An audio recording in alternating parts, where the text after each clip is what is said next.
enfants, c'est Léa, j'espère que vous allez tous très bien et que pour ceux qui sont retournés à l'école comme Titi, tout se passe pour le mieux.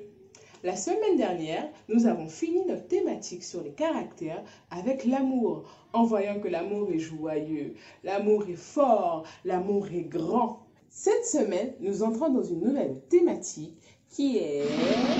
Qui suis-je? Je te propose une petite charade pour découvrir le personnage d'aujourd'hui. Mon premier est un cube à 6 faces qui te permet d'avancer ton pion sur un jeu de société. Mon deuxième est le contraire de lait. Mon troisième est un cousin de la souris, mais un peu plus grand. Mon tout est le prénom du personnage que nous allons découvrir aujourd'hui. Tu as deviné? Oui, c'est Déborah. Bravo!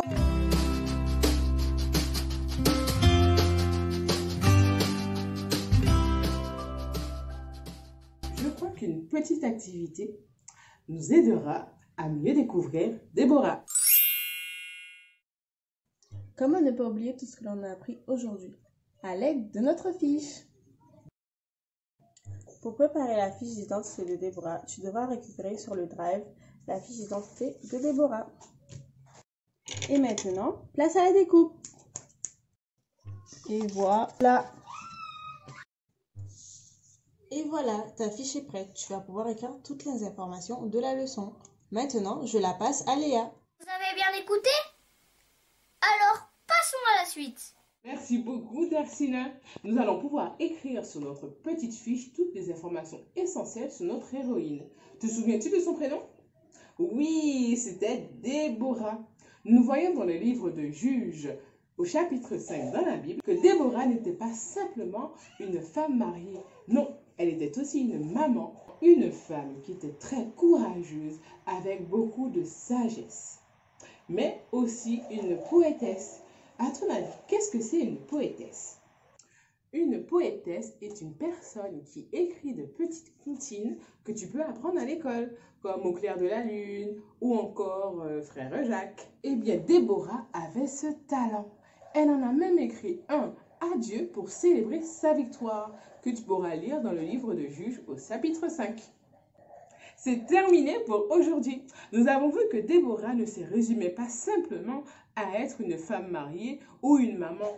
Non, c'était une femme remplie de courage, qui avait une sagesse et une facilité à écouter ce que Dieu lui disait. Et c'est pour toutes ces qualités qu'elle est un bon modèle à suivre. Nous n'avons pas fini, car la vidéo des explos arrive dans un instant. Nous allons continuer de présenter Déborah. À la semaine prochaine!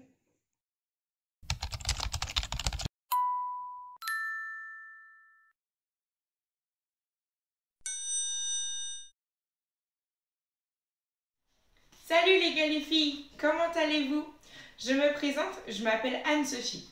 Aujourd'hui, on va vous parler d'une personne dans la Bible. Aujourd'hui, on parlera de Déborah. Oui, du coup on parle de Déborah. Déborah est une femme qui vient du pays d'Israël. Elle vient du peuple d'Israël. C'est une femme qui a grandi là, elle aime Dieu, mais le peuple d'Israël, à ce moment, n'aiment pas du tout Dieu. Ils ont même oublié Dieu. Ils ont oublié ce que Dieu leur avait prescrit.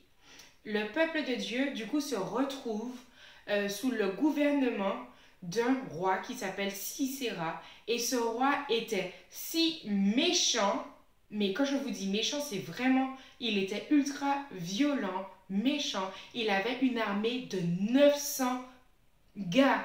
Vous imaginez 900 soldats. Et en fait, le roi, il faisait peur à plein d'autres pays. Et donc, du coup, le pays d'Israël était sous le commandement du roi Sisera. Et il était vraiment violent. Et Déborah, elle avait cette relation avec Dieu. Elle continuait d'aimer Dieu malgré le fait que son peuple n'écoutait plus du tout Dieu. Elle avait un métier, Déborah. Son métier, c'était être juge. Il n'y avait pas beaucoup de femmes à l'époque qui faisaient ce métier-là.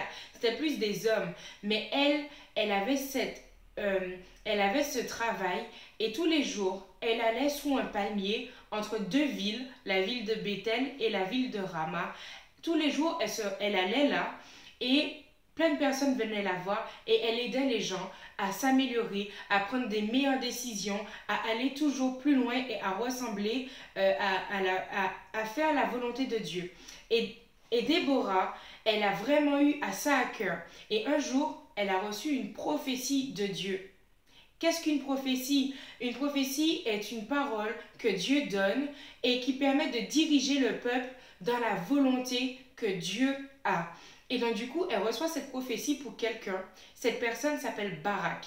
La prophétie était: Barak, tu dois aller à la guerre contre le roi Sisera. Tu prendras 10 000 hommes et tu vas faire la guerre à l'armée du roi Sisera. Mais attention, le roi Sisera ne te sera pas livré, ça va être une femme. Du coup, quand elle a entendu cette prophétie, elle est allée voir Barak et elle a dit à Barak: waouh, Dieu m'a donné une prophétie pour toi. Il faut que ce soit toi qui aille faire la guerre, qui aille délivrer le peuple d'Israël du roi Sisera. Mais Barak, il s'est dit: ok, je vais faire ça. Je vais prendre 10 000 hommes, je vais aller préparer l'armée. Mais par contre, Déborah, il faut que tu viennes avec moi. Et donc du coup, Déborah, elle s'est dit: bon, j'ai mon mari, j'ai mon travail, j'ai plein de choses à faire. Mais je vais y aller. Parce que si Barak n'y va pas, ben, la volonté de Dieu ne va pas se faire et le peuple de Dieu, les Israélites, seront toujours sous le contrôle du roi Sisera. Et donc du coup, Barak et Déborah, ils ont réfléchi, ils ont fait des plans et ils sont allés ensemble. Et là, ils se sont dit: ok, voici comment on doit faire les choses. Et ils sont allés et ils ont pris les 10 000 hommes et ils ont gagné la guerre. Waouh, c'est incroyable. Et franchement, 10 000 hommes, c'est à peu près comme le Stade de France. Donc vous imaginez le nombre de guerriers qu'il y avait et ils ont gagné la guerre. Et puis quand le roi Sisera a entendu que son armée était détruite, il a couru, il s'est caché, il s'est dit: oh mon Dieu, il est trop fort, Barak, je ne veux pas y aller. Mais vous savez quoi? Barak, il s'est souvenu que Dieu lui a dit: ce n'est pas toi qui vas attraper le roi, ça sera une femme. Du coup, un jour, Sisera est entré dans une tente et en fait, dans la tente où il est entré, cette femme était de mèche avec Barak. Du coup, elle a attrapé Sisera et il a été livré aux mains du roi, du peuple de Dieu. Et donc, les enfants, en fait, pourquoi on vous raconte cette histoire aujourd'hui? Parce qu'en fait, on veut vraiment fixer nos yeux sur Déborah, sur ce qu'elle a fait. Grâce à Déborah, parce qu'elle a reçu la prophétie, parce qu'elle s'est mise au service du peuple de Dieu, eh bien, le peuple de Dieu a été délivré. Et Déborah, ce qu'on veut vraiment vous faire retenir aujourd'hui, c'est que Déborah, elle a décidé de se mettre au service de celui qui a besoin. Toi aussi, tu peux être comme Déborah. Fille comme gars, tu peux être comme Déborah, te mettre au service de celui qui a besoin. Et aussi, Déborah a décidé de faire équipe avec Barak. Elle aurait pu travailler toute seule, elle aurait pu ne pas aller à la guerre avec lui, mais ils ont décidé de travailler ensemble. Parce qu'ensemble, on est plus fort. Ensemble, on va plus loin. Du coup, elle a pris la décision de travailler avec Barak. Et toi aussi, là où tu es, tu peux te mettre à la disposition de celui qui a besoin d'aide. Tu peux aider celui qui a besoin de toi, celui qui a besoin d'un coup de main. Tu peux te mettre à sa disposition, l'aider. Et aussi, tu peux travailler en équipe. Travailler en équipe, c'est pas tout le temps facile, hein, mais c'est possible. Et de toute façon, en équipe, on va toujours plus loin. Voici les enfants, la leçon est terminée. Restez bien connectés. Maintenant, on va écouter la leçon d'objet avec Solène. Coucou, c'est Solène, j'espère que vous allez tous bien. Moi, ça va nickel. Il faut que je vous raconte. Il y a Jérémy, il a voulu faire un puzzle de 200 pièces, quoi. 200 pièces. Et il a voulu le faire tout seul. Et ça s'est pas passé comme il l'avait prévu, en fait. Je vous laisse regarder.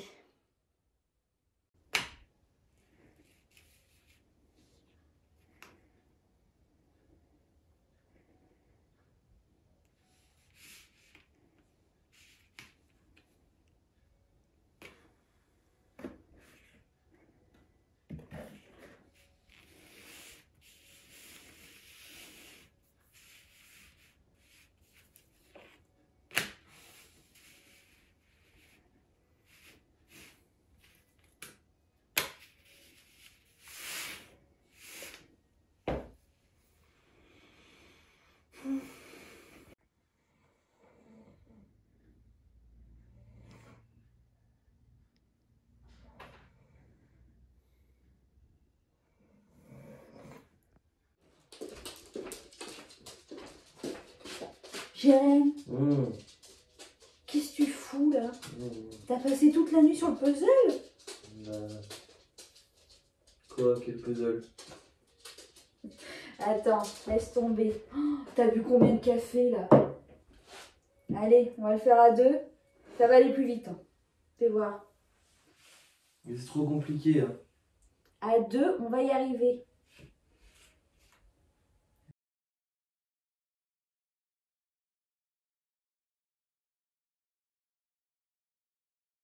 Vous avez vu? Le pauvre, il a galéré. Malgré toute la nuit qu'il a passée et tout, il n'a pas avancé. Et moi j'arrive, je le vois, complètement endormi. J'ai dit, mais qu'est-ce que tu fais? Franchement, qu'est-ce qui se passe? Et bon, j'avais d'autres trucs de prévus, hein, je vous l'avoue, j'avais d'autres choses à faire. Mais bon, vu comment j'ai vu qu'il galérait, j'ai dit, il faut que je vienne à son secours. Puis je me suis dit, à deux, on va forcément y arriver. Et puis on y arrivera bien plus vite en plus. Bah, c'est pareil en fait avec Déborah et Barak. Déborah, elle est venue au secours de Barak. Et à deux, ils y sont arrivés en fin de compte. Tout seul, Barak, il aurait perdu. Ça n'aurait pas marché.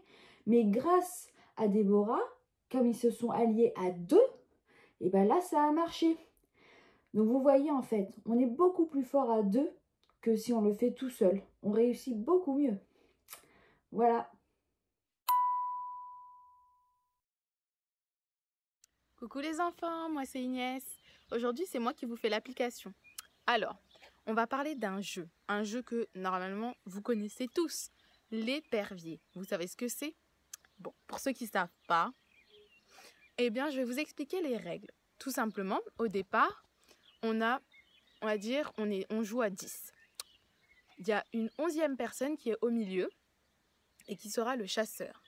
Et les 10 autres personnes seront dans le premier camp, ici, et ils seront les éperviers.